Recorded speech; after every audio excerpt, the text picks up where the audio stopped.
Morning. Going on further with the cervical spine pathologies, uh, I am presenting a patient, 65-year-old male, diabetic since 20 years on oral drugs, with the chief complaints of neck and upper limb radiation, loss of dexterity on the right hand with difficulty in fine function, and bilateral weakness in the grip. He also had complaints of lower limb heaviness, lack of balance, leg radiation, and claudication pain in the legs as well. He had a straining during maturation, means like a lower motor neuron type of maturation problem. This was his neurology. He had weakness in the upper limbs, sparing the deltoid and biceps, triceps, wrist, they were mildly weak. Grip was significantly weak on the right side. Finger abductors, pinch, weak on the right side, mostly on the right side. And the lower limbs, his power was fairly good. He did have a myelopathic gait, and lower limb only quadriceps was weak on one side, other muscles were good. He had generalized hyperreflexia of upper limb as well as lower limb reflexes, and the plantars were up going on one side. On one side, it was unelicitable. These are his x-rays of the cervical and lumbar spine. I have not presented the flexion extension views, but they were not showing any instabilities.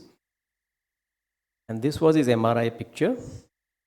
Just to summarize, he has a compression starting from C23, C34, 4, 5, and somewhat at C7, T1 as well, C6, 7 as well.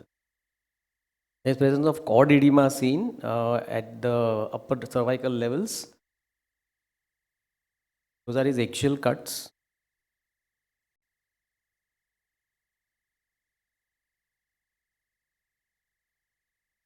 Some amount of compression at C7 where mild cord edema is there, but the most significant compression seems to be starting at the C3, T4, 4, 5, and mildly at 5, 6. He had severe lumbar canal stenosis from L12 to L45 and no instability on flexion extension views. I'm sorry I'm not able to present the T2 images as they had lost the image. So now I want to know from the panel as to Dr. Gupte, what what type of presentation is this? Clinically, he has a tandem stenosis, ankle jerks, quadriceps weak. Means there is a lumbar canal stenosis element also, which. So what I think features? I will given a situation, if he is medically fit, I will tackle both. Okay. Uh, my preference will be going posterior. Okay, and we'll talk about that. I think Dr. Chaudhary, my question is that many a times patients come with symptoms with only one MRI, a cervical spine symptoms without cervical MRI, or they come with only cervical MRI and not a lumbar MRI. So in that case, what makes you think, what are the symptoms that you look for? so. Obviously, here we are looking for a cervical myelopathy, then hand problems, and as well as the imbalanced gait. At the same time, I think dorsal spine also can cause you the gait problem and hyperreflexia. So I think it's imperative that in my practice, I think I just don't do now single study only. I always do a whole spine screening and the dedicated MRI of the particular thing which I suspect. And many times they do have cervical as well as dorsal and the lumbar canal stenosis. So when you have a myelopathy, I think it can be from dorsal as well as the cervical. So many times we have to address both the things. And then especially if you have a radiculopathy, which is matching with the MRI thing, then in that case, I think the lumbar pathology has to be addressed. So again, we have to counsel with the patient because many times they need 2 or 3 level surgery.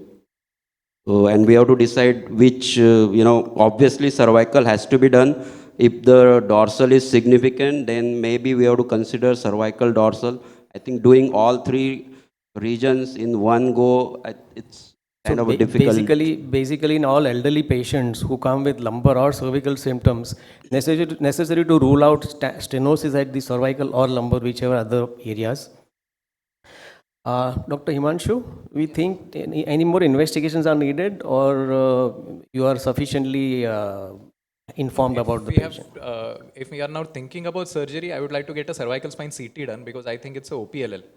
So Okay, if we have to plan the surgery, we have to see if it is OPLL. It looks like in sagittal cuts, axial cuts. So I'll get a CT done and then plan the surgery accordingly. Okay, so CT scan if there is a suspicion of OPLL, but in this patient, I felt there was no OPLL and the X-rays did not show any evidence So of then any. nothing new. Then sir. yeah. You can continue with this. Any further investigation into the bladder dysfunction? So you can do a urodynamic study to rule out if the spine is the cause of the symptoms or not, or if there is a because of it is it prostate causing issue. Yeah, yeah. Right. So sonography for that. Yes. So what is the anybody for conservative? Nobody. So I think the choice is obvious that we go for surgery.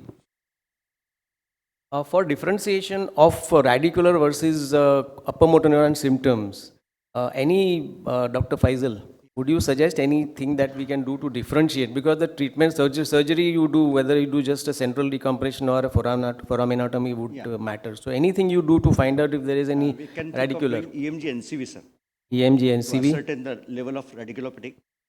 Yeah, okay. So in this, the EMG nerve conduction will help, because if we have to do additional foraminectomy, then we should have a proof of radicular involvement. So now this patient has a tandem stenosis. He requires lumbar and cervical decompression. Dr. Chaudhary, what do you feel? What approach would you like, and whether it would be staged?